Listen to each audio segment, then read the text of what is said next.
볼지어다 내가 문 밖에서 서서 두드리노니 누구든지 내 음성을 듣고 문을 열면 내가 그에게로 들어가 그와 더불어 먹고 그는 나와 더불어 먹으리라.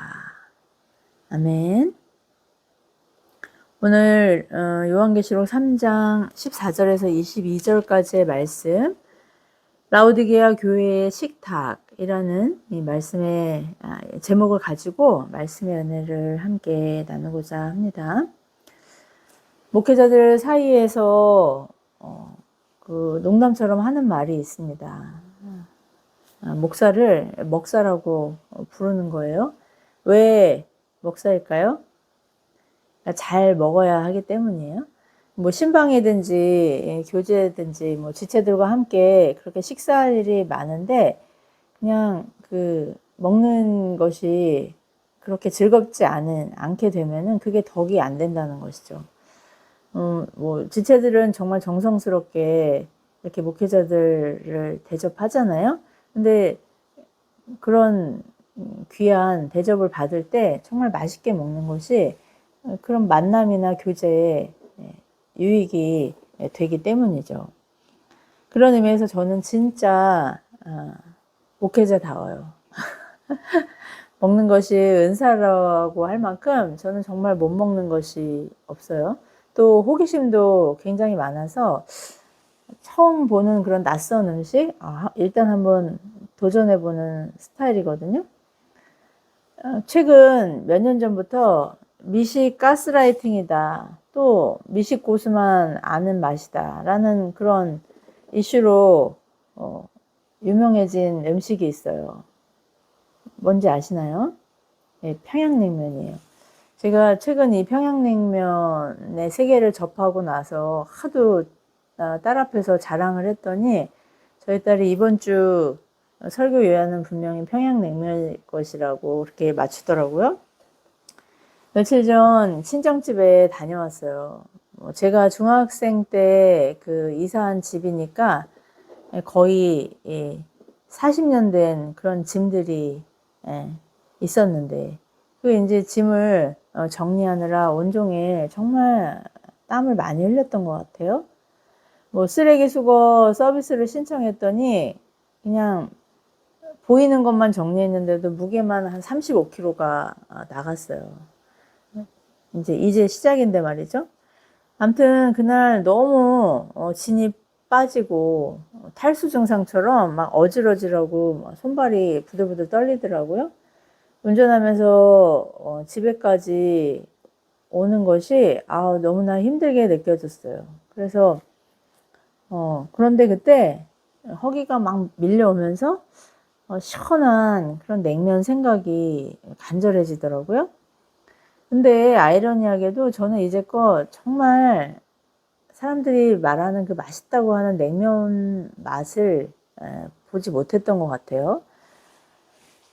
평양냉면은 뭐 사람들마다 호불호가 있다고 하고, 또 제 남편도 얼마 전에 뭐 오랜 시간 대기해서 먹었다던 유명 맛집 냉면을 먹어보고는 아주 고개를 절레절레 흔들면서 이게 무슨 음식이냐 뭐 이렇게 정말 그 불만을 토로했었는데, 그 얘기를 들으니까 나도 한번 꼭 먹어봐야겠다 그런 생각이 들었었거든요. 그런데 그날따라 그 냉면이 정말 먹고 싶다는 그런 생각이 들더라고요. 급하게 검색을 해서 집 근처에 있는 평양냉면 맛집을 찾아갔어요. 혼밥은 뭐 거의 안 하는데 이제 너무 배가 고프니까 뭐 인정사정 볼 게 없었거든요. 기대 반 설렘 반 그 말로만 들었던 참 미니멀한 그 소박한 비주얼의 냉면을 보자마자 허겁지겁 그릇째 들고 국물을 벌컥벌컥 이렇게 흡입했죠. 뭐 유레카의 의미 아시죠? 예, 수학자가 이제 목욕을 하다가 물이 넘치는 것을 보면서 뭐 수학의 원리를 발견했다는 그 유레카, 예, 그런 심정이었어요. 뭐 신봤다 뭐 이렇게 외칠 수도 있겠는데요. 정말 처음으로 방문했던 그 평양냉면집에서 인생 냉면을 만났기 때문에 이런 탄성이 절로 나왔죠. 구수한 메밀면을 정말 쉬지 않고 폭풍 흡입하고 또 국물 한 방울까지 남김없이 다 비웠습니다. 다음날 되니까 또 먹고 싶더라고요. 어떤 사람들은 평양냉면이야말로 가스라이팅 당하는 요리라고 해요. 맛이 없는데 맛있는 척해서 과장 광고가 돼가지고 가격이 그렇게 비싸졌다는 의미로 그렇게 말을 하더라고요. 그런데 저는 그렇게 생각하지 않아요. 정말 처음 시원한 육수를 한 모금 이렇게 흡입하는데 정신이 번쩍 들면서 그래 이 맛이야 라고 그렇게 감동받았거든요. 저를 비롯해 대부분의 사람들은요, 이 맛있는 음식이나 좋은 장소를 접하면 아마 가족이나 친구 또 가까운 누군가를 떠올리면서 다음에 꼭 같이 가야지 그런 생각을 할 거예요. 저 또한 핫플레이스를 찾으면 꼭 그렇게 해요. 누군가에게 꼭 전해야겠다는 마음이 자연스럽게 생기죠. 저를 통해 그런 곳을 경험한 지인들은 나중에 저보다 더 그곳을 좋아하게 되는데 정말 그럴 때 얼마나 뿌듯한지 모르겠어요. 부모나 이 선생님들이 자녀나 제자가 가르침에 잘 따라서 나중에 자신들보다 더 성숙한 사회인이 되는 것을 볼 때 이렇게 뿌듯하지 않을까요? 목회자도 마찬가지죠. 복음을 전해서 또 잘 양육해서 이 목회자보다 더 주님을 사랑하는 그런 주님의 제자가 되는 것을 볼 때, 또 그런 사람들이 많아질 때 얼마나 뿌듯한지 몰라요. 그러나 눈에 보이는 결실이 없을 때 정말 자녀든 성도들이 이렇게 엇나가고 세상길로 나가고 이런 것을 볼 때 정말 답답하고 막막하죠. 더는 못하겠다는 낙심에 빠지기도 해요. 또 내가 뭘 하고 있는 거지? 내가 잘하고 있는 건가? 이런 의구심은 말할 필요도 없죠. 아무튼 음식을 함께 나눈다는 것은 그냥 밥을 먹고 배를 채운다는 생리적인 욕구를 넘어서는 거예요. 그것은 함께하는 사람들이 누리는 연대감이고 또 공감이고 사랑이에요. 우리는 불편하고 싫은 사람과 밥을 먹고 싶어 하지 않죠. 어쩔 수 없이 함께 밥을 먹으면 체하기도 하고요. 그리고 가장 특징적인 건 그냥 입맛이 없어지잖아요. 그렇지만 사랑하는 사람들, 좋아하는 사람들하고 함께 먹으면 굳이 맛집 가지 않아도 그냥 맛있어요. 예, 그냥 기뻐요. 주님은 오늘 물질적이고 환경적인 부요함을 이 영적인 부요함으로 착각한 나머지 주님과 함께하는 삶의 기쁨과 감격을 잃어버린 이 라오디게아 교회를 향해 함께 밥 먹자고 그렇게 초청하고 계세요. 주님을 삶의 중심에서 밀어내고 문 밖에 소외시키고 자기들끼리 만족하며 살아가는 그들에게 만유의 왕이신 주님과 함께하는 식탁 교제가 얼마나 영광스럽고 감격스러운 초대인지 회개를 통해 그 감격을 회복하기를 원하고 계시죠. 사무엘하 9장에서 이 다윗 왕이 몰락한 사울 왕가의 후손이자 이 두 발을 다 절었던 므비보셋을 식탁 교제로 초청했을 때 그가 뭐라고 말했나요? 죽은 개와 같은 나에게, 죽은 개와 같은 나를 왜 이렇게 돌보시냐고, 어떻게 이런 영광을 주시냐고 정말 엎드려서 조아리면서 그렇게 황송해 했어요. 우리를 부르시는 주님의 음성에 이런 감격과 감사로 나아가는 시간 되길 바랍니다. 우리의 지치고 고단한 그 매일의 생활 속에서 주님과 함께하는 기도와 그 말씀의 식탁 교제를 통해 우리를 날마다 새롭게 하시고 또 새 힘 주시기 위해 친히 생명수와 생명의 떡이라고 당신을 소개하신 그 주님의 풍성함을 이 땅에서 누리고 또 전하고 증거하는 저와 여러분 되길 축복해요. 지난 시간 살펴본 이 빌라델비아 교회는 서머나 교회와 더불어서 주님께 책망 없는 칭찬과 그 격려만 받은 참 아름답고 복된 교회였어요. 저와 여러분이 또 우리의 교회들이 이런 교회 되기를 축복해요. 은사나 자원이 적든지 많든지 내게 주신 분량에 감사하면서 충성과 인내로 말씀을 지키는 것이 주님이 우리에게 원하시는 사명이라는 것 늘 기억할 수 있기를 바랍니다.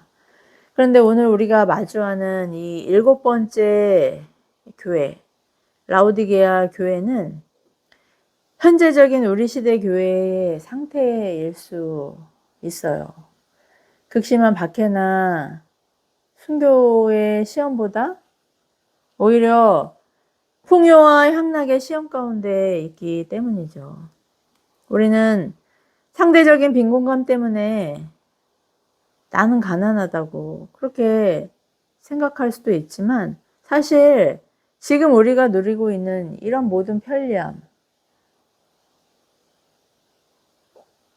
하다못해 얼음조차 이런 기회들은 전통사회에서는 왕이나 귀족들이 누리던 호사보다 더 사치스러운 거라고 역사가들은 그렇게 고증하더라고요.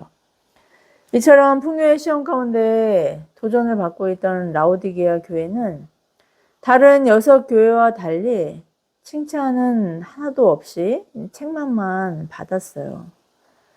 저는 늘 너무 편하고 너무 편하면 안 된다고 생각하는 사람 중에 하나거든요.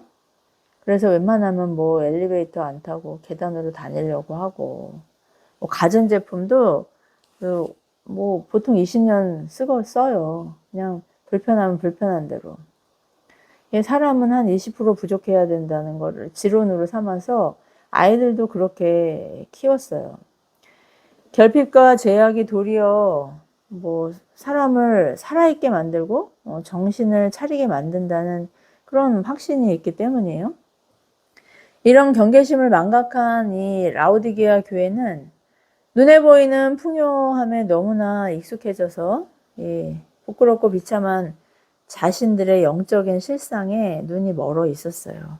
주님은 너희들이 뭐 가난하다고 17절에서 너희가 가난한 거를 모른다고 하는데 이 가난하다의 원어적인 의미가 거지 같다는 의미거든요. 그러니까 자신들이 거지 같다는 거를 모르고 있었다는 것이죠. 그러나 역설적이게도 주님의 책망은 회개를 통해 돌아오길 기뻐하시는 그 주님의 신실하신 사랑의 증거라고 할 수 있어요. 우리는 모두 뭐 빌라델비아 교회나 서머나 교회 같은 제자가 되고 싶죠. 주님께 늘 칭찬만 받고 싶어요. 그러나 실상은 이 라오디게아 교회 이 불의한 청지기 같은 모습 아닐까요? 영적인 가난함이 그래요. 말씀 없이 기도 없이 헌신 없이도 부족한 것이 없다고 생각해요. 뭐 사는데 불편함이 없기 때문이죠. 눈이 멀어서 하나님과 세상을 선택해야 하는 그 매 순간에 분별력 없이 타협하고 말씀에 순종하기보다 세상의 가치관을 선택하는 그 비겁함을 합리화하고 어쩔 수 없었다고 그렇게 책임 회피하는 모습. 심지어 그 모습조차 부끄러워하지도 않고 이것이 수치라는 것을 깨닫지 못할 때가 얼마나 많아요. 그럼에도 나는 부자라고 다 있다고 부족한 거 없다고 그렇게 큰 소리를 치고 있으니 주님 보시기에 그 허세가 얼마나 참 안타까우셨겠어요? 이런 우리로 인해 부끄러움은 결국 주님 몫이 된 거예요. 우리가 욕먹는 게 아니라 주님이, 교회가 욕을 먹게 된 것이죠. 이 땅의 교회들은 주님이 얼마나 영광스러운 분이신지, 얼마나 어미하신 분이신지, 그럼에도 죄인을 구원하신 주와 구주 되심을 증거하는 증인과 제자로 부름 받았잖아요. 사실 우리가 아니었으면 만물이 그 하나님의 영광 앞에 그 주님을 찬미해요. 심지어 돌들도 하나님 찬미한다고 하잖아요. 이 세상의 자연세계 보세요. 얼마나 아름다워요. 그런 것들이 다 하나님을 찬미하기 위해서 창조된 피조물이잖아요. 그런데 정말 창조의 면류관이라고 할 수 있는 우리로 인해서 도리어 하나님의 그 영광이 가려지게 되고 주님이 욕을 먹게 되는 그런 실상이 벌어진 것이죠. 오늘 주님은 오늘 본문 14절에서 당신을 이렇게 소개하고 계세요. 아멘이시오, 충성되고 참된 증인이시오, 하나님의 창조의 근본이시니가 이르시되. 주님이 아멘이시고 충성이시고 참된 증인이라고 그렇게 창조의 근본이시라고 기록하고 있어요. 요한계시록의 7교회에 주님이 당신을 소개하신 모습은 모두 다 달라요. 촛대로도 또 빛난 광채로도 여러 가지 모습으로 그렇게 보여지시잖아요. 무슨 의미일까요? 그 교회가 처한 상황과 그 교회의 사명을 당신의 이름을 통해 보여주신 것이죠. 칭찬하신 것은 사명을 잘 감당했기 때문에, 그 정체성을 잘 지켰기 때문에 칭찬하신 것이고, 책망하신 것은 그렇지 못했기 때문이에요.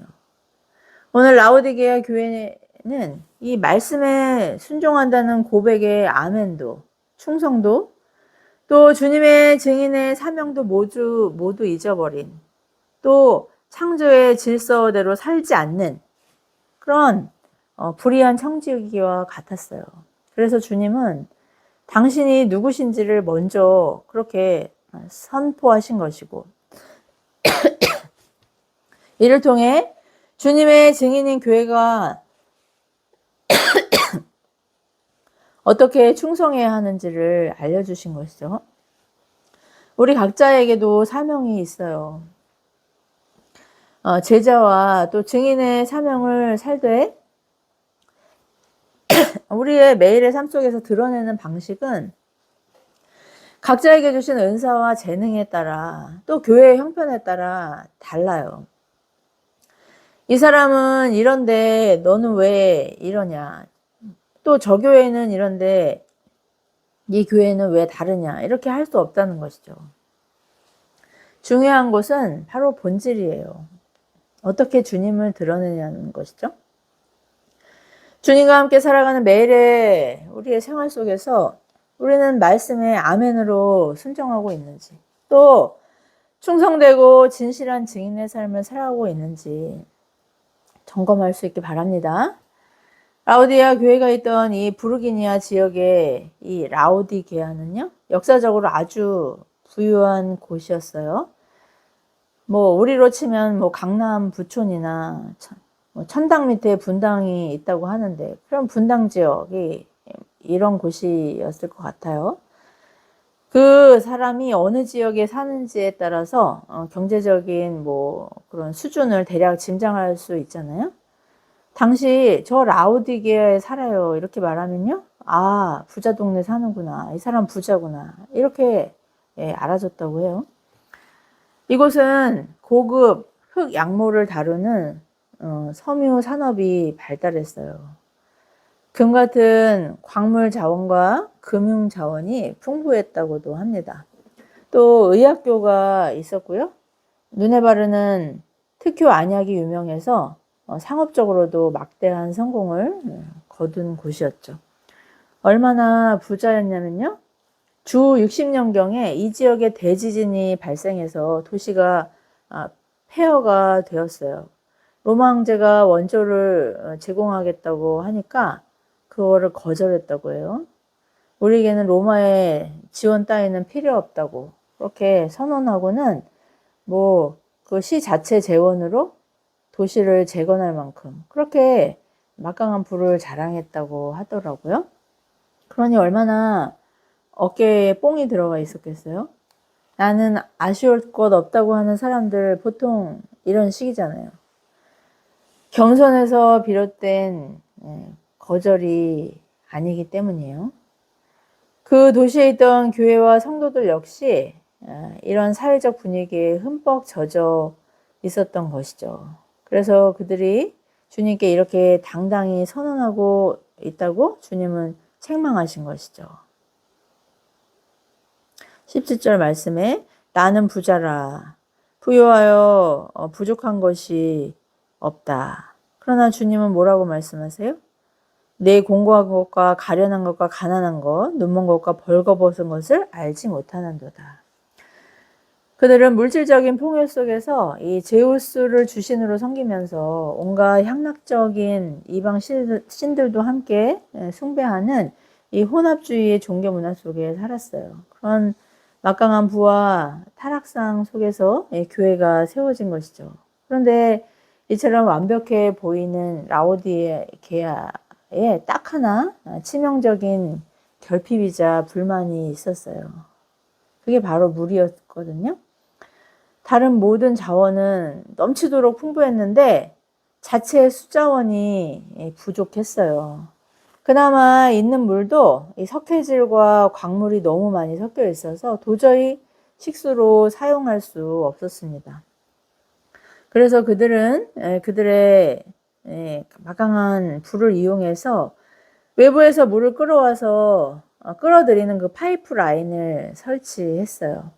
동쪽으로 14km 떨어진 골로새에서 이 만년설에서 녹아내린 차가운 청정 생수를 끌어왔고 또 북쪽으로 8km 떨어진 히에라볼리에서 약효가 있는 그 유황 성분이 함유된 뜨거운 온천수를 끌어왔다고 해요. 그러나 긴 파이프를 통해 공급된 물은 오는 도중에 찬물은 뜨거운 열기에 데워지고 뜨거운 물은 식어서 모두 미지근해졌다고 해요.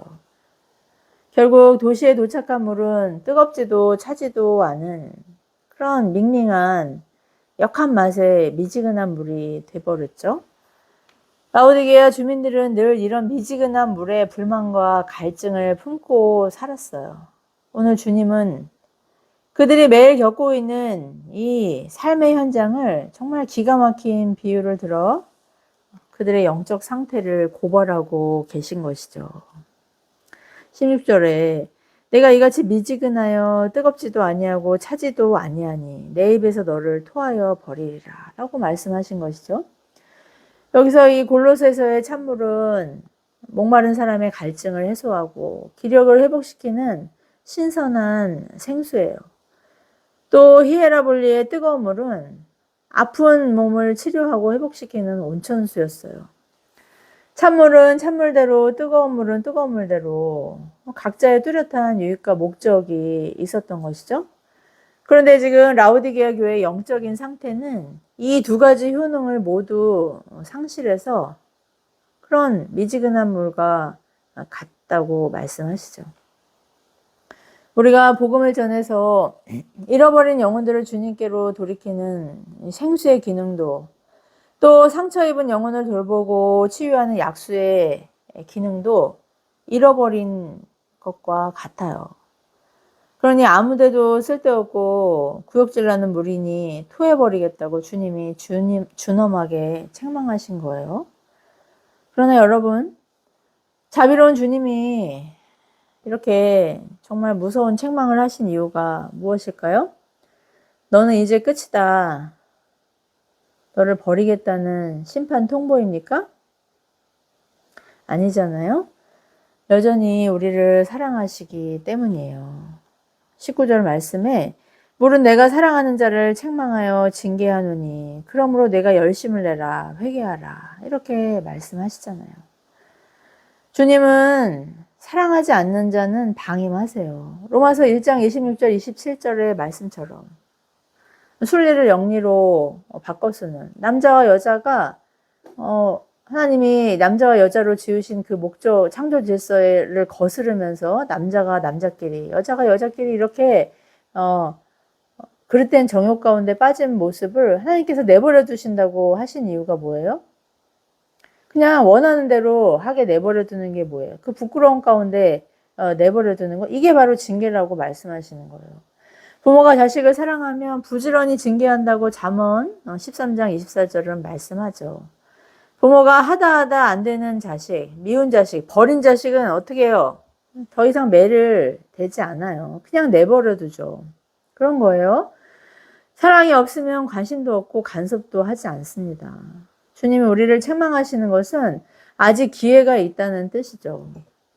여전히 사랑의 끈을 놓지 않으셨다는 강력한 증거가 책망이고 징계라는 것에 감격을 회복할 수 있길 바랍니다. 우리가 착각하지 말아야 할 것은 오늘 칭찬만 받은 빌라델피아 교회나 다른 6교회 역시 얼마나 뭘 잘해서 칭찬하신 것이 아니라는 거예요. 물론 순교자도 있었고 정말 우리의 이런 정말 부끄러운 헌신과는 비교할 수도 없는 그런 헌신을 한 사람들도 많았지만 이런 모든 희생이 주님께 정말 얼마만큼 큰 감동을 드릴 수 있었겠어요. 하늘 보좌와 영광을 버리시고 낮고 천한 이 땅에 오셔서 죽도록 섬기시다가 십자가에서 비참하게 죽으시고 부활하신 그 주님의 희생에 비하면 정말 명함도 못 내밀 그런 헌신 아니겠어요? 그러나 어찌하든지 이 복음의 증인과 제자로 살려는 그 몸부림을 긍휼히 여겨주신 것이죠. 거룩하시고 의로우신 심판주이신 주님 앞에서 우리가 그 무엇으로 또 어떤 수고를 한들 인정받을 수 있겠습니까? 오늘 라오디게아 교회에도 또 우리에게도 이렇게 우리를 끝까지 사랑하시는 주님을 향한 중심의 회복을 명령하고 계세요. 미지근하고 습관적인 이 종교의 행위의 타성을 버리고 회개함으로 주님을 향한 충성과 진실함을 회복하라고 그렇게 말씀하고 계시죠. 요즘 유럽에서는 친환경 정책으로 에어컨을 그렇게 경시하다가 온난화가 더 가속화되면서 매일 몇백 명씩 그렇게 사람들이 열사병으로 죽는다고 하는데 이런 더운 날씨에 올해는 찬물도 찬물이지만 얼음으로 그렇게 채운 냉수를 더 찾지 않나요? 잠언 25장 13절에서는 충성된 사자는 그를 보낸 이에게 마치 추수하는 날의 얼음 냉수 같아서 능히 그 주인의 마음을 시원하게 하느니라고 말씀하고 있습니다.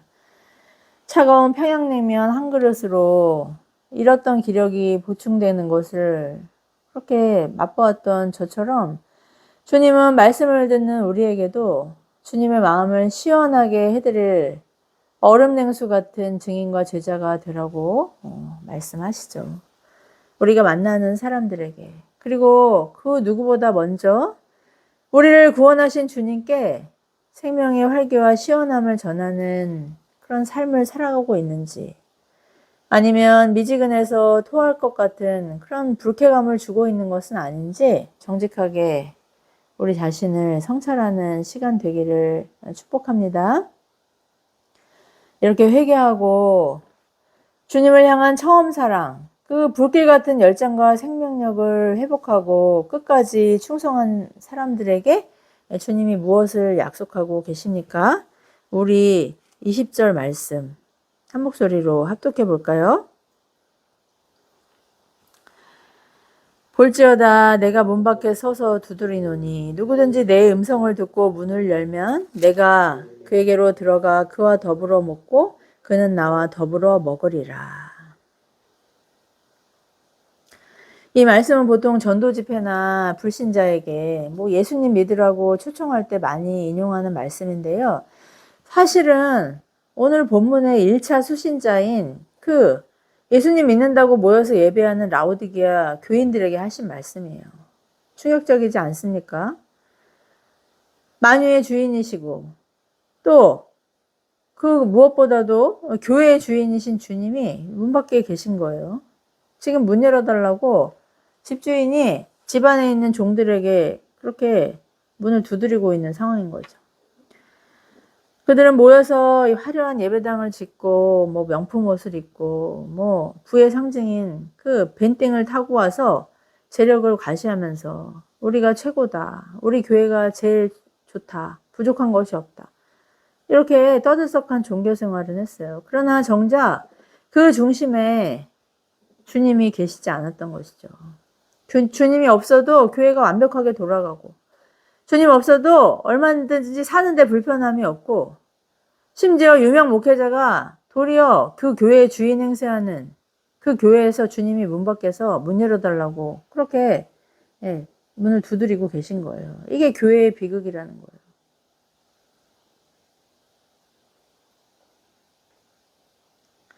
교회마다 주님이 약속하신 상이 다 다르지만 저는 오늘 그 무엇보다 오늘 책망받은 라오디게아 교회에 주신 약속이 가장 큰 상이라고 저는 생각해요.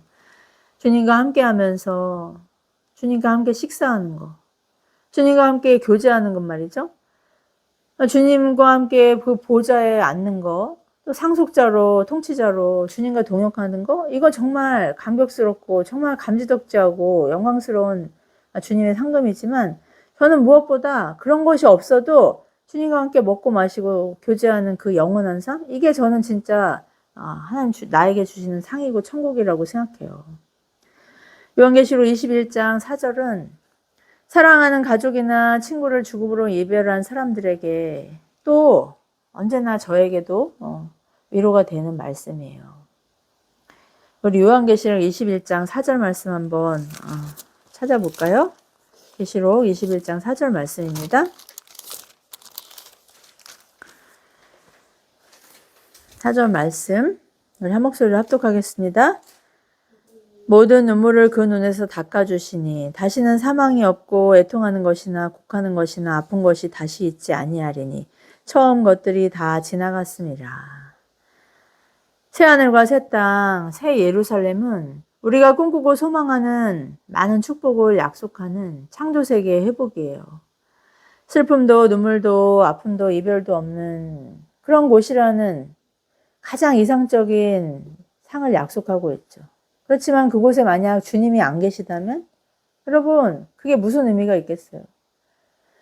그러나 이 땅에서 여전히 이런 슬픔과 고통과 아픔을 겪으면서 살아야 하는 현실이어도 그럼에도 이곳에 주님이 계시다면 이곳이 바로 이미 임한 새 하늘이자 새 땅이자 새 예루살렘이라는 거. 여러분 매일의 생활 속에서 누리고 계신가요?